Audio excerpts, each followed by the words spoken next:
მოგესალმებათ. მოგესალმებით ძვირფასო ტელემაყურებლებო. ჩვენ ტელეპლუსის ეთერში ვართ. ჩვენ დღეს გადმიხილავთ იმ აქტუალურ პოლიტიკურ თემებს, რომელიც თემებიცაც დაინტერესებულია მთელი მსოფლიო. და დღეს თქვენ კარგად მოგეხსენებათ, თლიანად გადართული არის მსოფლიო პოლიტიკური ლიდერების ყურადღება უკრაინის თემაზე და იმ მნიშვნელოვან შეხვედრებზე, რომელიც შეხვედრების მოხდა ამ 2 დღის უკან. და უკრაინაში მიმდინარე მოვლენების საფუძველზე მთლიანად დაზამა მსოფლიოში მდგომარეობა და ამის უკვე მესამე მსოფლიო ომის ნაპირას მიგვიყვანა.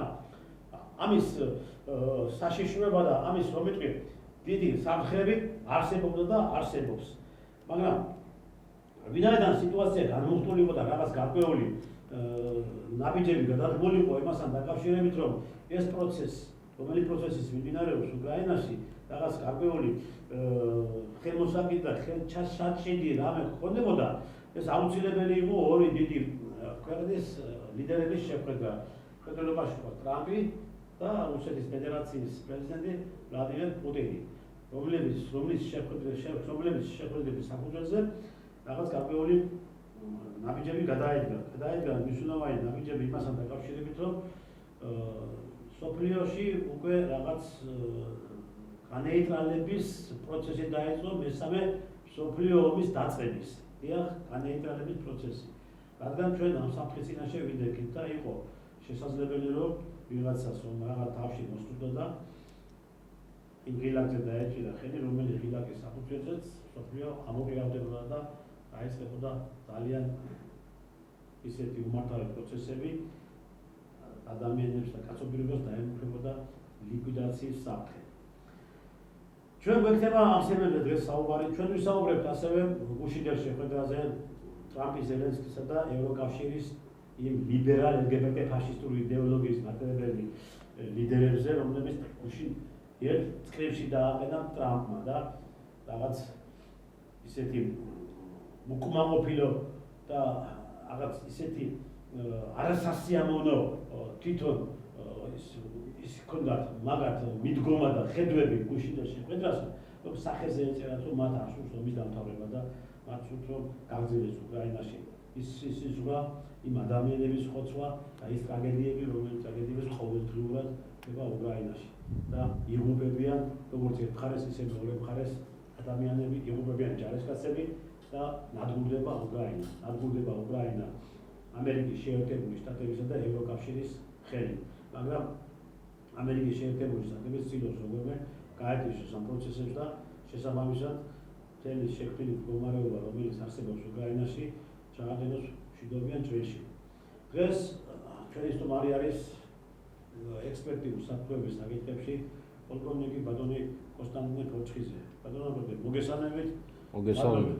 ჩვენთან მოგზაურობისათვის ვამბობთ იმისთვის, რომ შეახერხებულოთ შემოგაცემაში მონაწილეობას. ბატონო, დავიწყოთ იქიდან ტრამპი-პუტინის შეხვედრა, რომელმა შეხვედრამაც მითქმა მოთქმა. მოკლედ, ესე იგი, რომ შეხედავ არა და მოусმენ იმ ექსპერტებს, ფედერალობაში მოასმენს ლიბერალ LGBT ფაშისტური იდეოლოგიის მატარებელი ექსპერტები, საქართველოში არსებული პოლიტიკური პარტიის ლიდერები, ჭინკები, ეს აგენტურა, რომელიც პირდაპირ ესე იგი ნიაღვარს, ზიზღის ნიაღვარს ამთხევენ რა თავიანთი გამოსვლებიდან. რა შედეგი დადგა შეხვედრამ და შესაბამისად რას ველოდებით ჩვენ შემდგომი მდგომარეობის განვითარებიდან გამომდინარე. მადლობა შეკითხვისთვის, მადლობა მინდა მოგახსენოთ კიდევ ერთხელ თქვენ ეთერში მოწვევისთვის. ბატონ ტრისტან, თქვენ შეკითხვაში თქვით და ხაზი გაუსვით იმას, რომ მსოფლიო იდგა ყოველ შემთხვევაში მესამე მსოფლიო ომის საშიშროების წინაშე. ფაქტობრივად ეს მესამე მსოფლიო ომის საწყისი ეტაპიც იყო, იმიტომ რომ როდესაც ორი დაპირისპირებული მხარე ჩართულია და ჩართულია ამაში თითქოს მთელი მსოფლიოს ასე ვთქვათ განვითარებული ქვეყნები, მათ შორის დასავლეთი და რუსეთი, ხო, 32 ქვეყანა პლუს 1 რუსეთი, ხო, და კიდევ რუსეთის მხარეს გარკვეული ასე ვთქვათ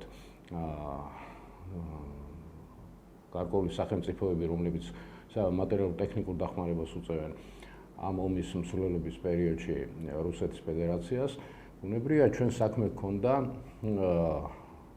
პირველ ეტაპთან მსოფლიო დაპირისპირებისა. ანუ შეიძლება ვთქვათ, რომ მესამე მსოფლიო ომის საწყის ეტაპთან. ეს ყველა ნათლად იგრძნო, მათ შორის იგრძნო ამერიკის შეერთებულმა შტატებმა, იგრძნო რუსეთმა და რუსეთმა ამ შემთხვევაში როგორც პასუხისგებელმა მოიქცა რუსეთი როგორც პასუხისგებელი, ასე ვთქვათ, სახელმწიფო და მან უშუალოდ გამოთქვა სურვილი იმისათვის, რომ დალაპარაკებოდა ტრამპს და ეს შეხვედრა შემდგარიყო ორ დიდ სახელმწიფოთა შორის. ჩვენ ყველამ ნათლად ვიცით და ეს უკვე დადასტურებულია, რომ ზუსტად რუსეთის ფედერაციის პრეზიდენტის პუტინის თხოვნით შედგა შეხვედრა და ეს შეხვედრა შედგა არა სადმე ნეიტრალურ, ასე ვთქვათ, სახელმწიფო ნეიტრალურ ტერიტორიაზე, არამედ ამერიკის შეერთებულ შტატებში. ეს არის ნათელი ხაზგასმა იმისი, რომ ორი დაპირისპირებული მხარის, ორი დიდი სახელმწიფოს და ამავე დროს ორი მეზობელის გადასაწყვეტი უნდა გადაწყვეტილება უნდა გამხდარიყო ამ ომის შეკავების და შემდგომი არ განვითარების საფუძველი. და ესეც მოხდა, ვინა გითხრათ. ნუ ყველამ ნახეთ, ვიხილეთ ტელევიზიით ამ შეხვედრის პერიპეტიები, ვნახეთ თუ სად შედგა ეს ასე ვთქვათ შეხვედრა. მე არაერთხელ გამისვია ხაზი თქვენს ეთერში ყოფნის პერიოდში, რომ ასეთი შეხვედრები კულუარებში ყოველთვის იმართებოდა ხოლმე რუსეთსა და ამერიკას შორის. იცით, რომ მას საზღვარი 20 კილომეტრიანი ზღვარი ჰყოფს, ერთ-ერთი კუნძულია, სადაც იმართებოდა ხოლმე რუსეთის და ამერიკას შორის საიდუმლო შეხვედრები. ეს ყოფილი საბჭოთა პერიოდიდან მოყოლებული ხდებოდა და მოხდა დღესაც, ხო, როგორც ჩვენ ნახეთ, ხო, ეს შეხვედრა ჩატარდა ალიასკაზე. თვითონ შეხვედრის ეს ფორმატიც, დიპლომატიური ეტიკეტი, რომელიც მოყვებოდა ამას, რა ქვია, მთელ შეხვედრას, ნათლად მიმანიშნებელი იყო და ასე ვთქვათ, ბევრ ქვეტექსტს შეიცავდა და ბევრ დიპლომატიურ გზავნილს შეიცავდა. პირველი და უმთავრესი, ალბათ ეს შეხვედრის ეს მომენტი იყო, როდესაც ორი თვითმფრინავი იდგა და ტრამპი არ გამოსულა თვითმფრინავიდან და დაელოდა სანამ ბატონი რუსეთის პრეზიდენტის თვითმფრინავის კარი არ გაიღებოდა და ისინი ერთდროულად ჩამოვიდნენ, როგორც დააკვირდით, ერთდროულად ჩამოვიდნენ ტრაპიდან და მათ დახვდათ წითელი ხალიჩა, რომელიც გახლავთ უდიდესი პატივისცემის ნიშანი ამერიკის შეერთებული შტატების მხრიდან. ანუ ამერიკის შეერთებულმა შტატებმა ეს შეხვედრა აღიქვა და განახორციელა ზუსტად იმ ფორმატში, როგორიც ეკადრებოდა მეორე სახელმწიფოს. ფაქტურად ეს იმას ნიშნავდა, რომ ამერიკის შეერთებულმა შტატებმა რუსეთი აღიარა სახელმწიფოდ, ხო? ისინი პირველები არიან, ისინი მეორეები არიან, ჩვენ პირველები ვართ, გახსოვთ ეს ტრამპის გამონათქვამი. და იქ არა მარტო ხაზგასმა იყო ატომური ქობინების რაოდენობაზე და შეიარაღებაზე არმიების, ხო? მეორე არმია რუსეთის არმია მსოფლიოში, როგორც ცნობილია თავისი ოდენობით, რაოდენობითა და შეიარაღებით, ხო? აქ ხაზგასმა იყო იმაზე, რომ ანუ მსოფლიოს წესრიგი უნდა დაალაგდეს ზუსტად ამ ორი სახელმწიფოს ერთმანეთთან ურთიერთობებითა და მათი ინტერესების თანკვეთით. ეს იყო აშკარად ჩანდა ეს ყველაფერი, თვითონ შეხვედრის მომენტი, როგორი გულთბილი შეხვედრა იყო მათ შორის, გარდა იმისა, რომ მათ შორის პიროვნული რაღაცა ესეთი ურთიერთობები არსებობდა, ეს უფრო ხაზგასმა იყო დამოკიდებულებისა და განწყობებისა, მინდა გითხრათ, შეერთებული შტატების მხრიდან რუსეთის მისამართით. და კიდევ ერთი მომენტი, რომელზედაც აჟიოტაჟი ატყდა და მე აქვე მინდა ამას განმარტება მივცე, ხო, იმიტომ რომ სხვადასხვა ინტერპრეტაციას უკეთებენ ლავროვის სვიტერის წარწერას SSR-ს. ფაქტიურად ამით რა გვითხრა ლავროვმა. ამით ლავროვმა საბჭოთა კავშირის აღდგენას კი არ გაუსვა ამით ხაზი. პირიქით მან თქვა, რომ ჩვენ დაბრუნდით საბჭოთა რეალობის ეპოქაში, ანუ როდესაც საბჭოთა კავშირი და შეერთებული შტატები განსაზღვრავდა მსოფლიო წესრიგს და ეს არის აღიარება ფაქტიურად რუსეთის როგორც მეორე სახელმწიფოსი მსოფლიოში. გესმით, აი ეს გზავნილი იყო დიპლომატიურ ენაზე, ამას ეს ქვია. მეტი არაფერი და ლავროვს უყვარს ესეთი სხვათა შორის დიპლომატიური აი ამ სიურპრიზების კეთება და გზავნილის გაკეთება და ეს გზავნილი არც ამერიკელებისთვის იყო და არც არავის ეს იყო მომხმარებლისთვის ამ მომხმარებლები ამ შემთხვევაში პროდასავლური ელიტები არიან ლიბერალური კი ბატონო დასავლეთის ქვეყნები მათი პრეზიდენტები და სხვათა შორის არა მარტო იმ მისამართით არამედ ამაში მოიაზრებოდა ბრიქსის ქვეყნებიც მოიაზრებოდა ჩინეთიც და ასე შემდეგ. აი ეს იყო ძირითადი აი ამ შეხვედრიდან.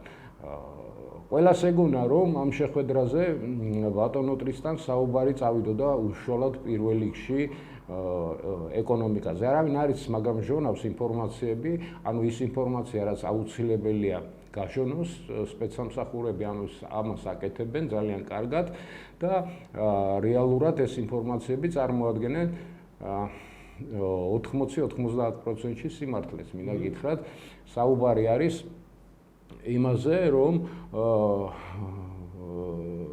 ძირითადი საუბარი იყო ეკონომიკაზე, ძირითადი გუნდი და არ დაგვავიწყდეს, რომ იქ იყო წარმომადგენელი დიმიტრიევი, ხო, რომელიც წარმოადგენს საერთაშორისო ურთიერთობებში, ეკონომიკურ ურთიერთობებში, ხო, ძალიან მნიშვნელოვან ფიგურას. მინდა გითხრათ, მას აქვს შეერთებული შტატებში მიღებული განათლება და ის შეერთებული შტატებშიც საკმაოდ მიღებულა ბიზნეს წრეებში საკმაოდ მიღებული პიროვნება გახლავს. ამიტომ მისი იყოფნა ამაში, რა ქვია, მოლაპარაკებებში ის არიჯდა იმ პირველ სამეულში, მაგრამ შემდგომ აი ეს შეხვედრები, რომლებიც კულუარებში გაიმართა, იქ ნათლად იყო მინიშნებები გაკეთებული იმაზე. ზუსტად ამის გულისთვის წაიყვანა დიმიტრიევი და ამის გულისთვის წაიყვანა ფინანსთა მინისტრიც, მინდა გითხრათ. რომ უფრო რეალური სურათი დაენახა შეერთებულ შტატებში თუ როგორია ფინანსური მდგომარეობა დღესდღეობით რუსეთის ომის პირობებში, ამიტომ ეს არც დაუმალიათ, მინდა გითხრათ, იმიტომ რამდენადაც მე მაქვს ინფორმაცია, არ დაუმალიათ, რომ რუსეთს გააჩნია ყველა მატერიალურ-ტექნიკური საშუალება და ფინანსური რესურსი იმისათვის, რომ ეს ომი აწარმოოს კიდევ დიდი ხნის განმავლობაში.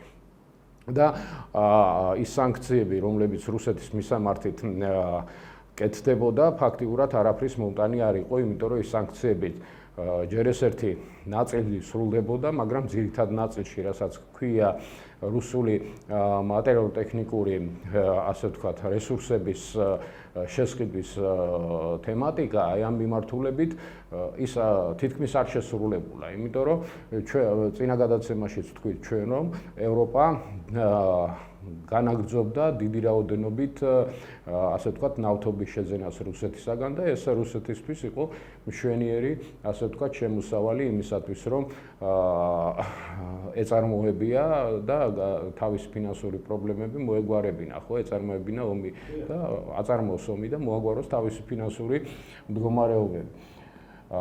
კიდევ ერთი მომენტი, რომელიც აშკარად ხაზგასასმელია და მიანიშნებს იმაზე, თუ ვინ განსაზღვრავს ამ შემთხვევაში იმას, რა ქვია, პოლიტიკურ პრიორიტეტებს. თუ დააკვირდით თქვენ, ხო, ორი პრეზიდენტის გვერდზე, ერთ მხარეს იჯდა უშაკოვი, მეორე მხარეს იჯდა სტივ უიტკოფი და შემდგომ ამისა სახელმწიფო დეპარტამენტის, ასე ვთქვათ, სახელმწიფო მდივანი მეორე მხარეს და საგარეო საქმეთა მინისტრი ბატონი ლავროვი აქეთ მხარეს. ეს თანმიმდევრობაც ბევრ რამეზე მიანიშნებს, გესმით, რაშია საქმე, იმიტომ რომ ამით პუტინის და ტრამპიც ხას უსვამდა იმ გარემოებას, რომ ისინი ეთყნობიან თავიანთი სპეცსამსახურების რეალურ ინფორმაციებს და სწორედ სპეცსამსახურები გახლავთ ის ერთადერთი მაკავშირებელი რგოლი, რომელთა საშუალებითაც ხდება ასეთი დიდი პრობლემატიური საკითხების კულუარული ტექნიკური საკითხების მოგვარება. გესმით რა შეასაქმე და ამის ამ არგუმენტის გასაძლიერებლად ვიტყოდი მე ნარიშკინისა და ბენსის შეხვედრებს თურქეთში იგივე რომელიც მიდიოდა ცოტა ხნით ადრე ხო აი მომისვლელობის პერიოდში ხო ეს იყო კონტაქტები რომლებიც შემდგომში გარკვეულ მონახას ქმნიდნენ აჯერებდნენ ერთმანეთთან პოზიციებს იმისათვის რომ ესეთი შეხვედრა მომზადებულიყო და ეს იყო მომზადებული შეხვედრა მინდა გითხრათ იმიტომ ეს იყო საფუძვლიანად მომზადებული შეხვედრა არავინ არ თქვას რომ აი დიდხანს უნდა გაგრძელებულიყო და 3 საათი გაგრძელდა და შემდგომ პუტინი გამოფრინდა სამშობლოში და ამერიკის შეერთებული შტატების გარდა მაგრამ ეს გაფრენის მომენტიც საინტერესო იყო ხო გახსოვს ორივე ერთდროულად აფრინდა ესე იგი ფაქტიურად ამით ხაზი გაუსვეს თანასწორობას და ერთმანეთთან თანასწორობას და ეს იყო ერთმანეთისადმი დობისა და პატივის და თუ ისა რა ქვია გავრცელდა შემდეგ ეს ინფორმაცია ამერიკის შეერთებული შტატების საჰაერო თავდაცვის ძალებმა ის ავიაციამ ჰაერში შექმნა ვარსკვლავი, რომელიც იყო იმისი რა ქვია, პატივისცემის და ხო, პატივისცემის ნიშნის გამოხატულება, ხო? ამის შემდეგ ჩვენ დავინახეთ რა? დავინახეთ ის, რომ ისევ ერთ პატარა მომენტს გავუსვავ კიდე ხას, რომელიც არ გაჟღერებულა და სავარაუდოდ იყო განხილვის თემა ეკონომიკურ ბლოკში, ვიძახი ტრამპსა და პუტინს შორის ეს გახლავთ ბრიქსის ქვეყნების ეკონომიკის ასე ვთქვათ თანამშრომლობა ბრიქსის წევრი ქვეყნებს შორის.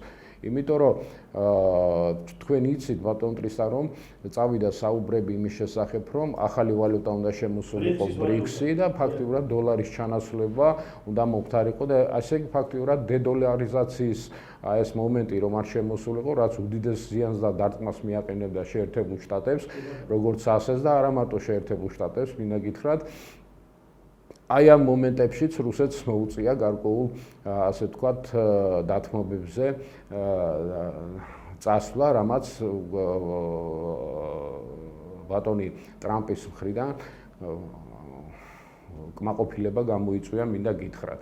ტრამპი არის ჩარეული აი ამ პროცესში და მას ნამდვილად სურს დამყარდეს მშვიდობა და ამ მშვიდობას კონდეს საფუძვლიანი გრძელვადიანი, ასე ვთქვათ, მოქმედების ვადა.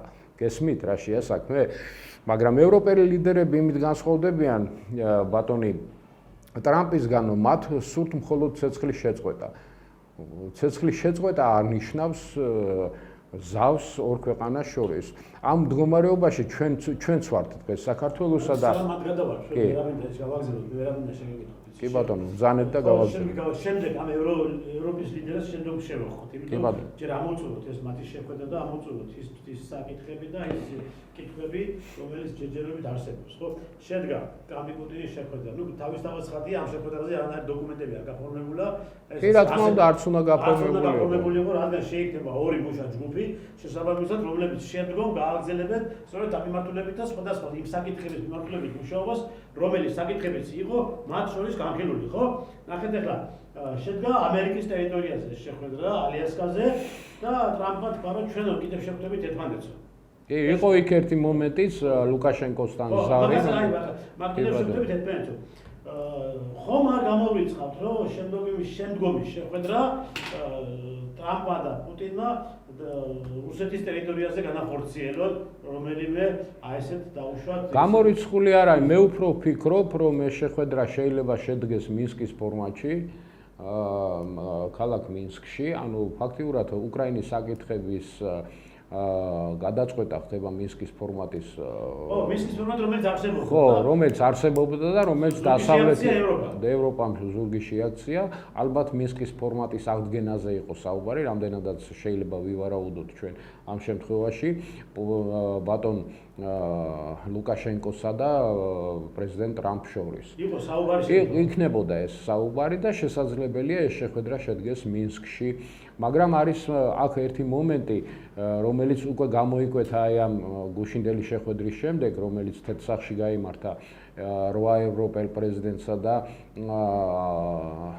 ასე ვთქვათ მათ მამამარჩენელს შორის გამოჩნდა ვინ არის ბოსი გესმით ვინ უკვეთავს მუსიკას და იძულებული იყო ევროპის ქვეყნები ხლებოდნენ ასე ვთქვათ იმ იმპერატორს პიონერები ჩაერთვნენ რა ხო არა ხლებოდნენ მათ შორის ქალბატონი ურსულაც ბრძანდებოდა ევროკომისარიც რომელიც წარმოადგენდა გაერთიანებულ ევროპას და ფაქტიურად აი გაერთიანებული ევროპის თავკაცი მისი პრეზიდენტი კომისარი იყო ის თავჩაღუნული ქალბატონი რომელიც ასე ვთქვათ ასე მოგრძალებით საუბრობდა ბატონი ტრამპის წინაშე ევროპელები მიხვდნენ იყო მერცის ძალიან ისეთი განცხადება და სხვათა შორის გერმანია გამოირჩა ამ შემთხვევაში გამოირჩა თავისი პოზიციით აშკარად რომ მათ სურთ ომის გაგრძელება და ეს მერცის ასე ვთქვათ ყველა გამონათქვამში და ყველა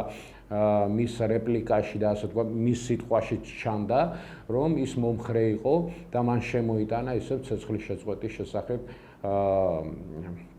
ასე ვთქვათ ხელშეკრულების კი არა და შეთანხმების გაფორმებაზე საუბარი. მაგრამ აქ ტრამპი იყო ძალიან მკაცრი ამ შემთხვევაში და ტრამპმა თქვა რომ ცეცხლის შეწყვეტა არაფერს არ მოიტანს, საჭიროა სამშვიდობო ხელშეკრულების გაფორმება, სამშვიდობო ხელშეკრულების გამოფრება იქნება გრძელვადიანი და საუბარი იქნება უკრაინის უსაფრთხოების საკითხებზე, მათ შორის შესაძლებელია განხილული იყოს ნატოს ეგრეთ წოდებული მეხუთე მუხლის მსგავსი რაღაც მექანიზმის შემოტანაც. თვითონ მეხუთე მუხლი ვერ იმოქმედებს, იმიტომ რომ ის ნატოს წევრი ქვეყანაა. და ამას ქონდა კიდევ ერთი შედეგი, უკვე ყველა თანხმდება ამაზე, რომ არც უკრაინა, არც ნატო ვერ გახდება ნატოს წევრი, ვერც მოლდოვა ვერ გახდება ნატოს წევრი და ვერც პოსტსაბჭოთა ეს ქვეყნები და ვერც საქართველო მათ შორის, ხო? აი გაჩნდა მშვენიერი შესაძლებლობა საქართველოს ხელისუფლებისათვის მინდა ვთქვა იმისათვის რომ აი ამ ფორმატში რომელიც გრძელვადიან რახან საუბარი მინდის იმაზე რომ ასე იგი ნატოს წევრი ქვეყანა არ ხდება უკრაინა არ ხდება მოლდოვა და არ ხდება საქართველო ესე იგი ეს რაღაც ფორმატში უნდა იქნეს მოქცეული გესმით იმიტომ რომ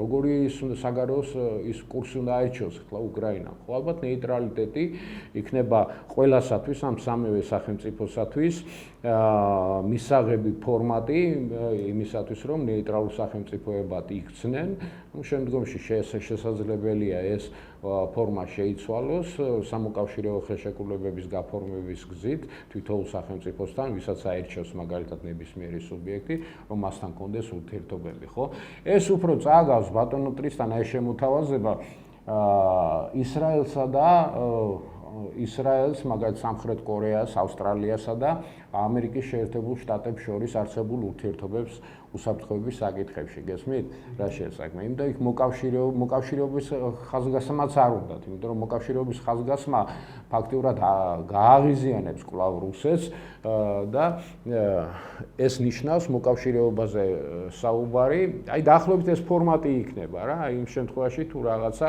გარკვეულ გარანტიებს მაგრამ ეს იქნება ქაღალდზე დამიჯერეთ უკრაინის უსაფრთხოების უზრუნველყოფას ვერ მოახდენს ვერც ევროპა და ვერც ამერიკის შეერთებული შტატები. ეს უნდა მოხდეს ერთობლივ ფორმატში დიდი შეთანხმებით. ამაზე უნდა ჩამოყალიბდეს არა მარტო ერთი მხარე ამერიკის შეერთებული შტატები და ეს ევროპელი მისი ასე ვთქვათ დამქაშები, რომლებიც იქ ზიან ევროპაში პრეზიდენტებად, არამედ უნდა ჩამოყალიბდეს იმ ქვეყნების მონაწილეობით, რომლებსაც აქვთ დღეს რეალური გავლენა სოფლიოს შემდგომ აი ამ განვითარებაზე. გესმით, შემდგომი 50-70 წლის განმავლობაში და ამაში მონაწილეობს მხოლოდ შეიძლება მონაწილეობდეს მხოლოდ 3 დიდი სუბიექტი, ეს არის შეერთებული შტატები, ეს არის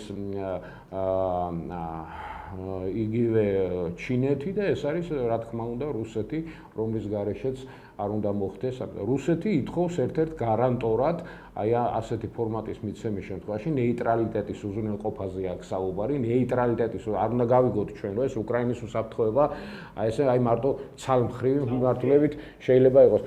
უკრაინის უსაფრთხოების, უკრაინის ნეიტრალიტეტის უსაფრთხოებაზე იქნება საუბარი. როგორც შვეიცარიის ასე ვთქვათ ნეიტრალიტეტის უსაფრთხოება არის უზრუნველყოფილი, ასევე იქ უფრო ფინანსური ბერკეტებით არის ეს უზრუნველყოფილი, ხო?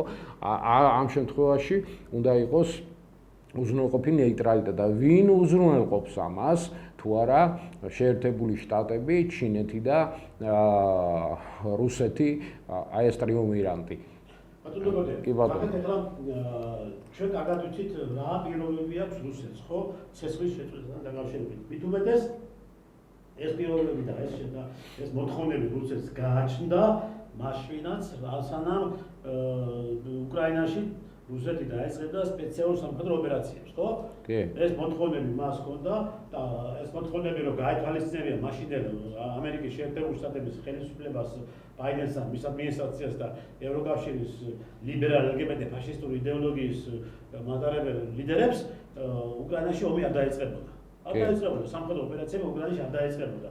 ეს მოთხოვნები დღემდეა მას და დღემდე ესე იგი ამ მოთხოვნების საფუძველზე ის მოქმედებს რა. ეუბნება, პირდაპირ ეუბნება ამერიკის შეერთებულ შტატებს, პირდაპირ ეუბნება ევროკავშირს, რომ აი ეს მოთხოვნები, რომ უკრაინა არ გახდეს ნატოს წევრი ქვეყანა, რომ მოხდეს განიარაღება, სრული განიარაღება ფაშისტური იდეოლოგიისა და ფაშისტური იდეოლოგიის მატარებელი ყველა იმ ქვედანაყოფების, რომელიც იმყოფება უკრაინის ტერიტორიაზე. გაიყვანონ ყველა დაქირავებულები, რომლებიც ყავთ შემოყვანილი უკრაინის ტერიტორიაზე. შესაბამისად, არ იდევნებოდეს რუსულენოვანი მოსახლეობა და დაკანონდეს რუსული ენა. კი ბატონო, მართლმადიდებლური ეკლესიას არ იდევნებოდეს ეკლესია, მართლმადიდებლური ეკლესია, რომელიც იდევნება და საკმაოდ კარგად ჩანს, თუ როგორ ანგრევენ ეკლესიებს, როგორ დევნიან მღვდლებს, როგორ დევნიან მრევლს, როგორ კლავენ მღვდლებს, რა პროცესი დაიწყო საქართველოში თავისუფლად ჩვენ ეს გავიარეთ ყველაფერი, ხო? კი, რა თქმა უნდა. ჩვენ ავაცახსენებმა მიხეილ სააკაშვილმა და სატანისტურმა ორგანიზაციამ ნაციონალურმა მოძრაობამ როგორ დაიწყო ეს ყველაფერი და ღმერთის დიდება ანალოგიური პროცესები მიდის სომხეთში დღეს. დიდება უბრალოდ გადაგვაჩინა ჩვენ მეთქმა რომ არ მიეცამათ მასშტაბური ხასიათი, ხო? და დღესაც გამოდიან ეს სატანისტები, ეს პოლიტიკური პარტიის ლიდერები, ეს ისინი ზოგი ციხიდან აკეთებს გაცხადებს, ეს მევახშეები და ეს ჭიჭუჭუ ვაშაძეები და ესენი რომ თურმე აქ კიდევ მანჯგალაძე და ეს უინდაზის მწერალი რო არის ბუღაძე კიდევ და რა ვიცი ყველა ეს სატანისტები გამოდიან დღეს და აფასებენ ამ შეხვედრას, ესე იგი როგორც მოღალატეობრივ შეხვედრას ტრამპის წინდა რომ არ უნდა მომთარიყო თურმე ეს შეხვედრა და ეს სასაცილოა ბატონ ტრისტან ეს ყველაფერი მოღალატეობრივი შეხვედრა.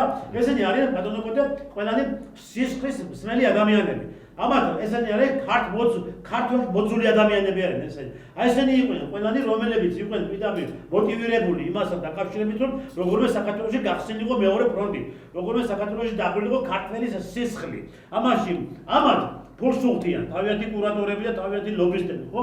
და მოკლედ ეს შეხვედრა შეაფასეს ძალიან ესე იგი უარყოფითად და ერთი ამბები ატეხეს Facebook გვერდზე არ წერეს აქ სატელევიზიო ინტერვიუებში რას არ ამბობენ ეს სატანისტები, ესენი ჩინგები, ხო? და ტრამპისა პუტინს მოკლედ გასაგებია პუტინს ასაც უძახიან და რა ესე იგი მეტად მიმართებენ ამას უკვე ტრამპიც მიაყოლეს, ამას მიაყოლეს ის ადამიანებიც კიდევ რომელი ადამიანებიც ჩვენ მაგალითად ხარს უჭერთ მშვიდობიან პოლიტიკას, ხადასწრებამ მშვიდობიან პოლიტიკას და ესე იგი ბოლშევიკები ვიწოდეს რა ამ მანჯგალაძემ და ამ თაღლითმა იმგენმა რა პოლიტიკოსებმა რომ თურმე ჩვენ დაგვეხარდა ეს რომ მოხდა რაღაც შეთანხმება რომ ესე იგი პროცესი უნდა შეჩერდეს მესამე მსოფლიო ომი არ უნდა მოხდეს, ადამიანები უნდა გადაარჩნენ სისხლი, არ უნდა დაიღვაროს, ბავშვები არ უნდა მოკვდნენ, მოხუცებლები არ უნდა მოკვდნენ, ქალები არ უნდა მოკვდნენ ამ ომში. ამას ჩვენ რომ ხარს უჭერთ, ხო? ჩვენ ყოფილიყავით ბოლშევიკები, ხო და ესენი ყოფილიან ანგელოზები, სატანისტები. ბატონ ტრისტან, ჩვენ ამით არაფერი არ დაგვაკვდება, გინდა ბოლშევიკები გვეძახონ და გინდა რაცუნათის გვეძახონ. ხო, პუტინი ამბობს და კიდევ იმ შეხვედრაზეც ის მოთხოვნები დააყენა. ხო, დააყენა ეს მოთხოვნები, ეს იმის გარეშე არ მოხდებოდა. ამ მოთხოვნების დაყენების გარეშე ეს შეხვედრა არ მოხდებოდა.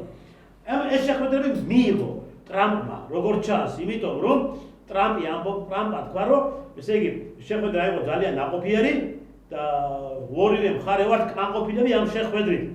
ანუ ტრამპმა, რომელმაც მიიღო ეს მოთხოვნები პუტინის მხრიდან, რაც შეღაჩვენა პუტინს თქვით, ხო? შემდგომ ტრამპმა დაიბარა ზელენსკი თავისად. დაიბარა, ის დაბარება იყო. და რა ის რომ რაღაცა ორი უფლებიანი და თანასწორი ლიდერების შეხვედრა დაიბარა, ესენის დაიბარა ევროკავშირის ლიდერების. ჯერ დაიბარა ზელენსკი. თავისთავად ხადია ზელენსკის ამ მოთხოვნებს ის გააცნობდა, ხო?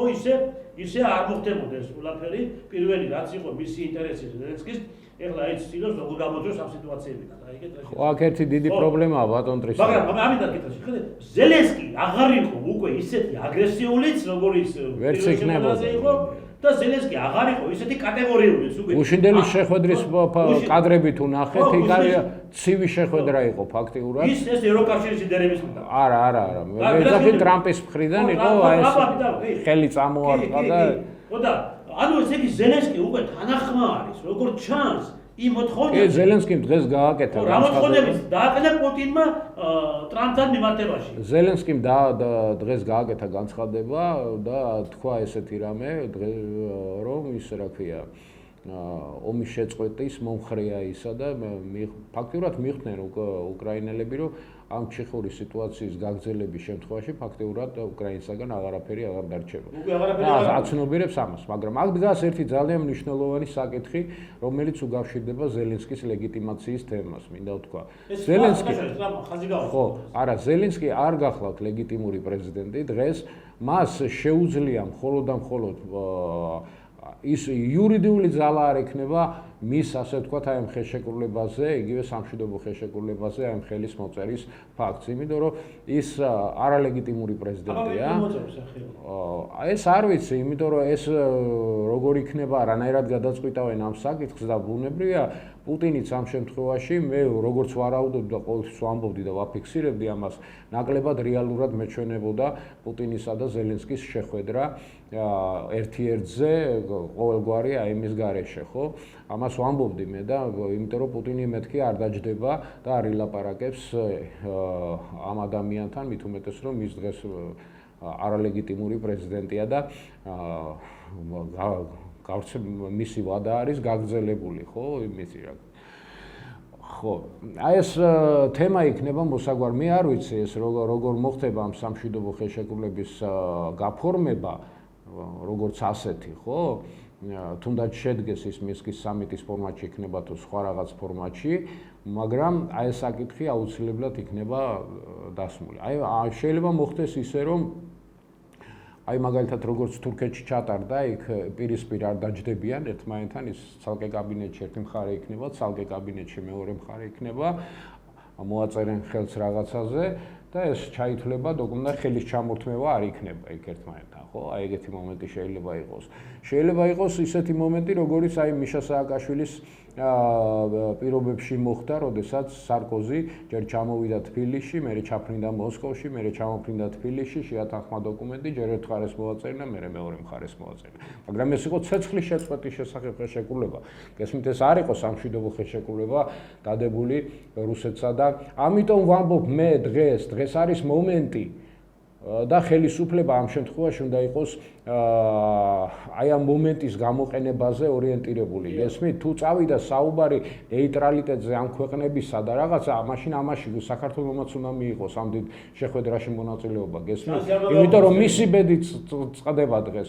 დღეს ჩვენ არა გვაქვს სამშვიდობო ხელშეკრულება რუსეთთან გაფორმებული. ჩვენ ხوارთ ცეცხლის შეწყვეტის შესახებ შეთანხმება, რომელიც ევროკავშირის ასე ვთქვათ მედიატორობით მოხდა, იგივე სარკოზის ხელშეკრულება, ცნობილი სარკოზის მესხეთ შეკრულებაა, ხო?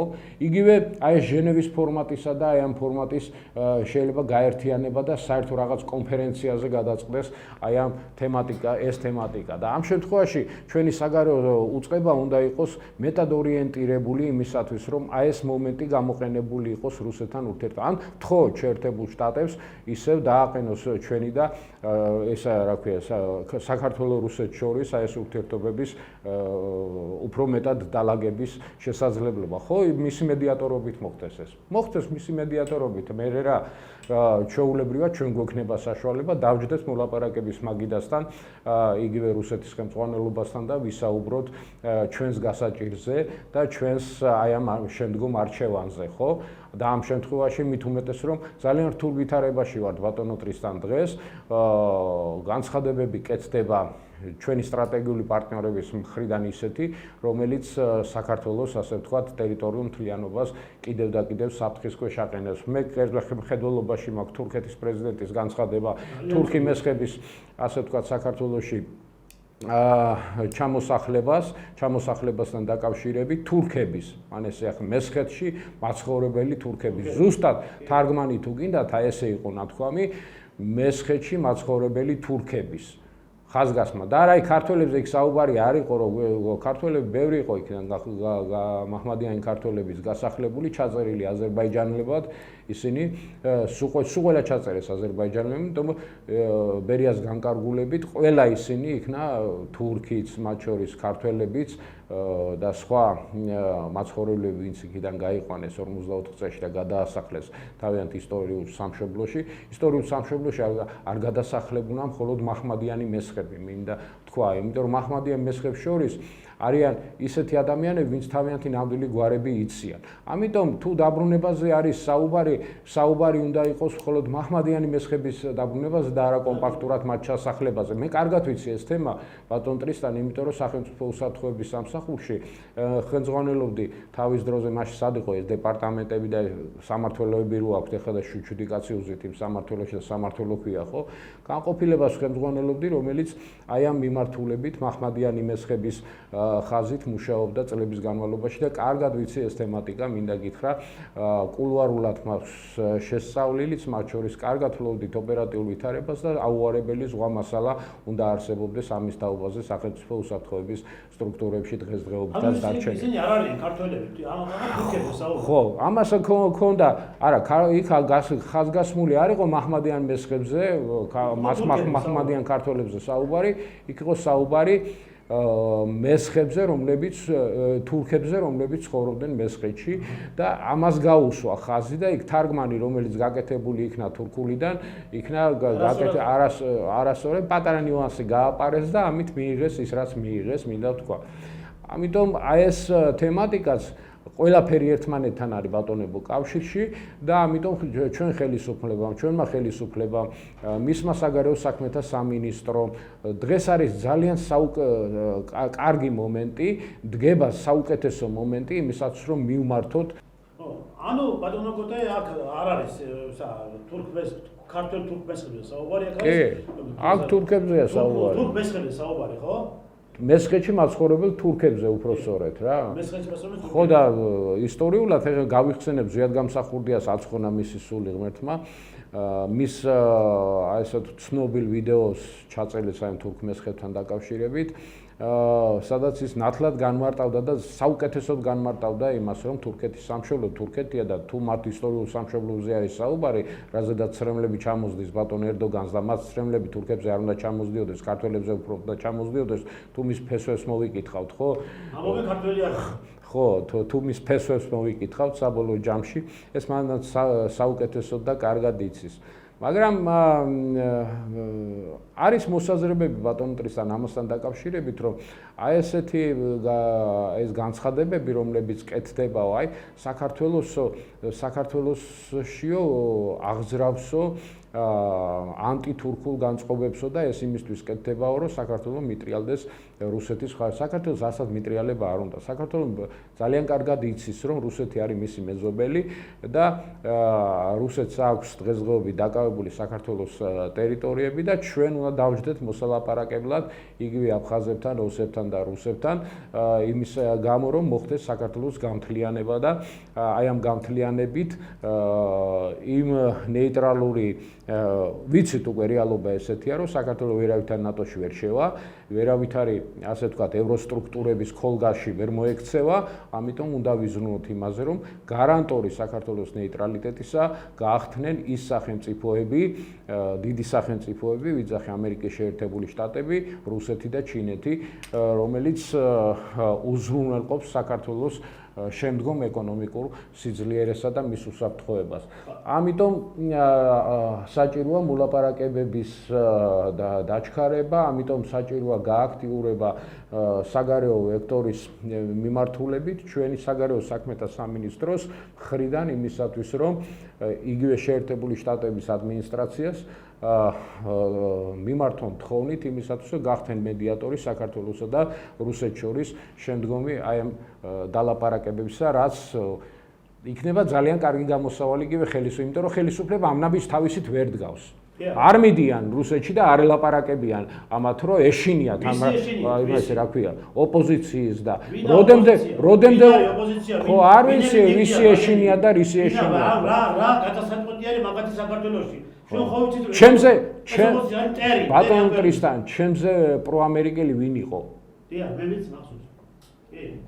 მოდი რა, სხვებიც არიან ასეთ კატეგორიას. სოფხედველობა იცვლება ბატონებო იმ რეალობიდან გამომდინარე, რეალური ისა რა ქვია ვითარებაც იქნება ქვეყანაში, მინდა გითხრათ რა. თქვენ ახლა ოპოზიცია ახსენეთ. ბაბათი ბატონო, ახლა უნდა აუცილებლად უნდა თქვა რაც, იმიტომ რომ ჯერ ერთი ეს ოპოზიცია არ არის. ერთი რაღაცა ჩავიდოთ თავში, აი ტვინში ჩავიდოთ. ყველა ვინც ვართ გარკვეულ პროცესებში ჩართული და ვისაც გული თქვია ამ ქვეყანაზე. ეს არ არის საქართველოს ოპოზიცია არ აყავს. საქართველოს ყავს ტრულად განწყობილი დაჯგუფებები, ბანდ ფორმირებები, ტერორისტული დაჯგუფებები და ის აგენტურა, რომელი აგენტურას დღეს პირდაპირ უთხრამს საქართველოს უსაფრთხოებას. ესენი არ არის ოპოზიცია. ესენი არიან უცხო ქვეყნის სპეცსამსახურების ქვეშ დგომი დაჯგუფებები, რომლებიც იმართებიან ბრიტანული სპეცსამსახურებიდან, ამერიკის შეერთებული სპეცსამსახურებიდან, ევროკავშირის სპეცსამსახურებიდან და ესენი პირდაპირ ანგრევენ ამ ქვეყანას, როგორც პოლიტიკურად, ისე ეკონომიკურად. ამათი მიზანი არის, როგორც თავის დროზე, როდესაც სახელმწიფო გახდა დამოუკიდებელი სახელმწიფო და დაანგრიეს და დადვეს მხრებზე, ეკონომიკა გააჩანაკეს და დაანგრიეს ფაბრიკა ქარხნები და დაამშიეს ქართველი ხალხი და შემდგომ ქუჩა-ქუჩა აწანწარეს და მათხოვრები გავხადეს. ზოგი ევროპაში გაიქცა და მონებად მუშაობენ, ზოგი აქ ჩამოეკიდა უცხოელ გრანტებს, გაიგეთ აქ გახდა მონები და აგენტები და შესაბამისად მთლიანობაში აიღეს ეს ქვეყანა ამ უცხო ქვეყნის სპეცსამსახურების აკეთება კონტროლის ქვეშ. ეს სპეციფიკა არის, ეს ტექნოლოგია არის. ამეთახვენ ხომაში ბატონი კოტე მithumetes ეს იყო და არის და აქვს ეს გამოცდილება სპეცსამსახურების და წარმატებული თანამშრომელი იყო და არაერთ თანამდებობაზე აქვს დამუშავებული, როგორ უნდა შენ მოაქციო შენი გავლენის ქვეშ გინდათ ის ქვეყანა, რომელიც დაპრობასაც შენ ცდილობ, ხო? აი სწორედ ასე მოაქციეს ასეთი ეკონომიკური კუთხით აქაურმა, არსებულმა, ეგრეთ წოდებულმა კიდევ მეორე არ არის ეს ოპოზიცია, ბანკფორმირებებმა და ტერორისტულმა დაჯგუფებებმა, რომლებიც დღეს ამ ქვეყანაში ყავს. ამიტომ ესენი არიან გასასამართლებელი. ესენი არიან დასაჯელები. ამათ უნდა მოეკითხოს. ის კი არა რომ გაუშვათ ქვეყნებიდან და წავიდნენ, არა. და ის კი არა რომ 7-7 თვე დავსვათ ციხეებში და თვითონ წელი და 2 წელი მიწვეთ.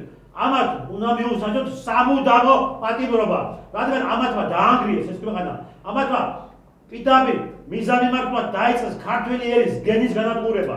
ჩვენი წმენის, ჩვენი მართლმადიდებლური წმენის პირდაპირ დაანგრევა, რაც უკრაინაში გააკეთეს, ამათმა გააკეთეს. ერთობლივი ოპერაცია იყო ეს, სწორედ რაც უკრაინაში პირდაპირ მიზანი მართლაც დაიწყეს კრევა ეკლესიების და დევნა მრევლის, ხო, მართლმადიდებლური მრევლის.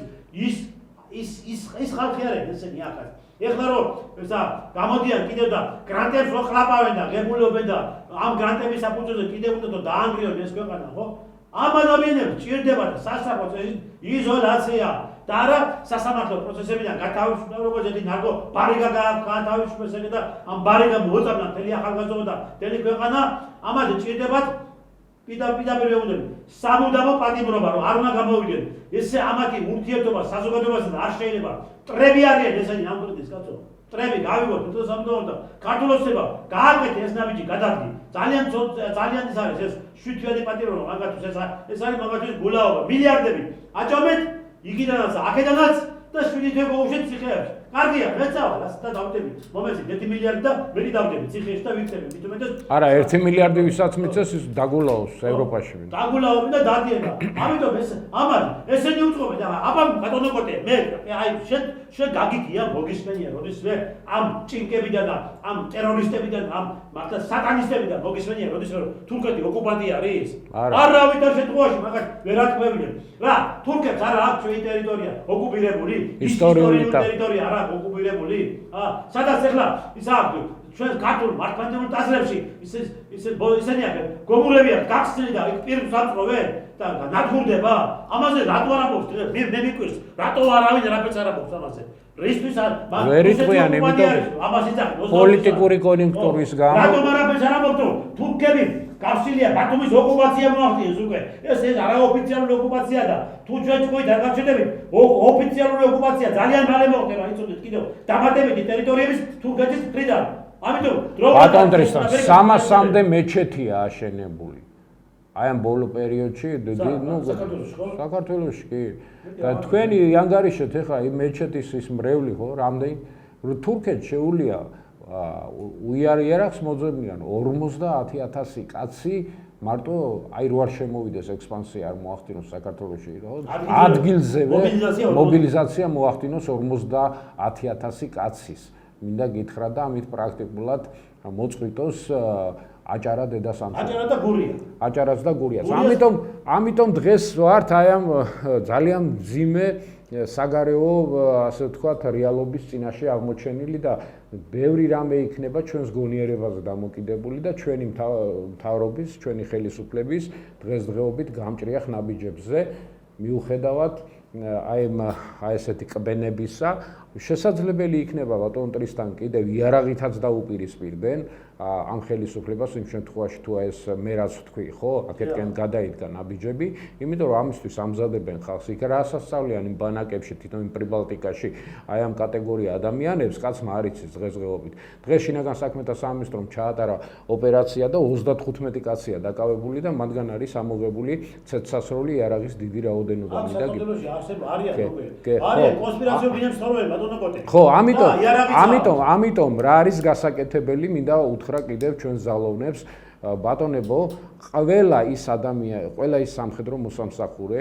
რომელიც მოღვაწეობდა აი ამ პერიოდში 2004 წლიდან მოყოლებული 2012 წლამდე ვინც დღეს არის აბსოლუტურად უნდა მოხდეს ყველას იდენტიფიცირება მინდა გითხრათ მათი საცხოვრებელი ადგილების მათი შესაბამისად უნდა იქნეს მათ მიმართ წარმოებული ოპერატიული სამზებრო ღონისძიებები და აყვანილი მკაცრი ოპერატიული კონტროლის ქვეშ ერთხელ და სამუდამოდ დაალაგეთ საქართველოში ეს თემა იმისათვის რომ საქართველოს სპეცსამსახურებიდან გაშვებული და ჯარიდან გაშვებული ადამიანები ქუჩაში არ დაყანყალებდნენ ისე რა ქვია უმიზეზოდ და უზრუნველყავით ისინი შესაბამისი სოციალური დაცვით გააკეთეთ ეს თორემ დაგექცევათ ქვეყანა თავზე ჩვენ დრო ამოიწურა მადლობთ სტუმრობისათვის და მე კიდევ საქართველოს ხელისუფლებას ქართულ ოცნებას დაგეკით თქვენ დონეზე და დაიწყეთ თქვენი დამოუკიდებელი მოქმედებები და ნურავის მოუყურეთ ეს ფაშისტები ეს ჭინკები ეს სატანისტები რომლებიც დღეს აქ ფარფაშობენ ამ ქვეყანაში და არიან და ყველგან არიან მოდებულები გაიგე და ყველგან არიან შემძვრალი ესენი ხო ამათ მიხედეთ თუ არა მე მივხედავ ჩვენ მივხედავთ და მივხედავთ სამუდამოდ მივხედავთ ვეღარ გაივიდეთ ესე ქუჩაში ამიტომ თქვენ მიხედეთ სანამ ჩვენ მივხედია ხალხთან ერთად ძიმასო ტელემაყურებლებო ჩვენი დრო ამოიწურა კარგად დადებოდეთ მომავალ შეხვედრამდე ურმესი მადლობა